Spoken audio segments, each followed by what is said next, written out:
Hey you guys, it's a world-class history student, Abi Lakmasani, studying examples of revisionism again. Today it looks like the topic is a change from the globally accepted theory of geocentric in the past versus the modern accepted heliocentric theory. For unaware viewers, geocentric is defined as taking or based on the Earth as a center of perspective and evaluation. Heliocentric is defined as referred to or measured from the Sun's center or appearing as if seen from it. In the context of this presentation, geocentric means viewing the solar system as revolving around the Earth as its center, then heliocentric being the solar system revolving around the center of the Sun, which is the proven correct theory. The traditional view of the solar system can be found in the past as early as 130 AD, where Ptolemy has one of the earliest known published works about this field of study. Ptolemy was a Greco-Roman mathematician that believed in the geocentric theory, and his views can be found in a primary source document titled Ptolemy. The Earth performs no progressive motion. Ptolemy enforced his standing with multiple claims of solid evidence, which will later be proved completely false with the discoveries of Newton's laws and gravity. Ptolemy references a people known as geocentricists, which are defined to be people who believe the Earth moves, primarily to scorn them about the invalidity of their beliefs by claiming things such as the geocentricists, those who suppose that the Earth moves, would then admit that of all the motions in the earthly region, the swiftest is the rotation of the Earth. In a short time it performs so vast a rotation. As a result, everything not attached to it would appear to be always moving in the direction opposite the Earth's. Consequently, all other bodies would seem to be traveling westward as they were left behind. On the other hand, a geocentricist might say that the air is carried around with the Earth in the same direction and at the same speed, which summarizes the Ptolemy discrediting any theories a geocentricist may have, which segues into our next primary source document from a believer of the heliocentric theory about 1400 years later named Copernicus. The document is a letter from Copernicus to Pope Paul III, titled Dedication of the Revolutions of the Heavenly Bodies, where Copernicus first states his theories of the Sun being the center of the solar system.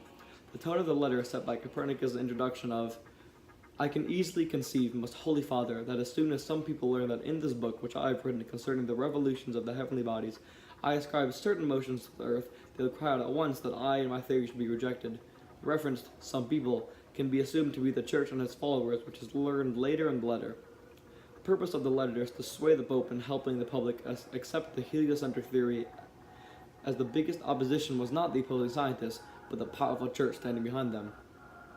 Text evidence supporting his claim is when Copernicus says, "But what I may have accomplished herein I leave to the judgment of your holiness in particular, and to that of all other learned mathematicians, and lest I seem to your holiness to promise more regarding the usefulness of the work that I can perform, I now pass to the work itself," which means Copernicus leaves his work to the Pope in hopes they can work together to help the public. Copernicus' reasons in the 4-page long letter to an astoundingly powerful religious leader at the time mostly proved to be false in their specificities in an attempt to win over the Church, but the general concepts about the need for consistency in equations and the effect of the planets and holy bodies laid the groundwork that would lay untouched for another 100 years or so until a revolutionary scientist by the name of Galileo would publish works that result in suffering in the name of the greater good of the people.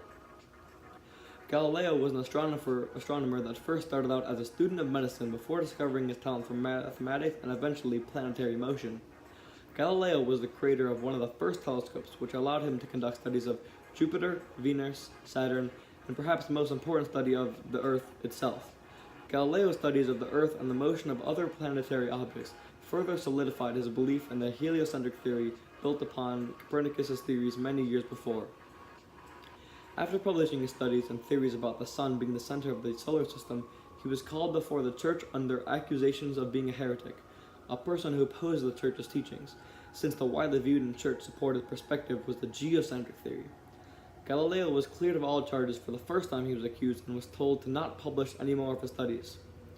Choosing to put the public mind ahead of his own life, he continues to publish his works, which included the book that straight out said Copernicus' theories were correct and was accused and this time found guilty of heresy. However, due to his old age and poor health, he was given the choice of living out his days in house arrest instead of living in glory like he should have been for the sacrifices he performed to push the heliocentric theory farther into the public's minds. After taking a look at the past and the evolution of the views of the accepted theory, I can finally show the accepted theory of today and explain the key aspect that changed. To find the view of today's world on this issue, I used the world's most trusted astronomical organization by the name of NASA, which has multiple articles and sections explaining the hows and whys of Earth's rotation around the sun, which is the heliocentric theory core. Nowhere in any of these articles can you find the influence of the church in them, which serves to be the largest part of this example of revisionism. The decline of the church disagreeing with matter-of-fact science and instead agreeing and understanding it has had a significant impact in history. This specific case is just one example of the church's role in history being the catalyst for modern revisionism to occur. I appreciate you taking your time to listen to this video, which took a lot of effort to make. Have a nice day, and make sure to appreciate guys like Galileo and Copernicus who took one for the team.